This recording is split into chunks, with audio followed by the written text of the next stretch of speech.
يا الله، السلام عليكم ورحمة الله وبركاته. حياكم الله اخوتي واحبتي في كل مكان. اخواني، هذا السيد اللي قلت لكم عليه المحتاج، فاللي يريد يتاكد هذا السيد. سيدنا، وينها غرفتك؟ هاي الغرفة مالتكم. شوف الغرفة منين حتها من هذا طرف البلوك، طرف البرميل الى انه الاخر الحد هذا.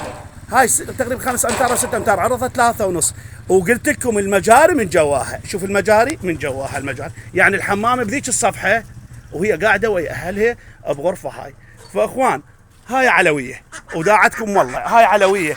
وباكر المحاسبة يوم نحاسب انا وانتم يوم القيامة، انه اللي عنده اموال يحاول يساعد هاي المسكينة، يحاول يساعد هذا المسكين، هذا الطفل، احسن من ما يربى بفقر.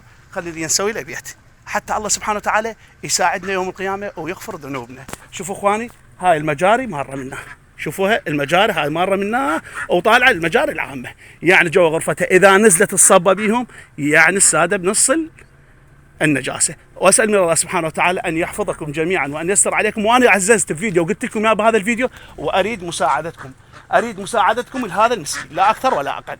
ما راح نحط بجيوبنا، الحمد لله والشكر، الله معشينا بعشاء وخير من الله حالتي. لكن انا اريد هذا الشخص، انا ما محتاج نهائيا.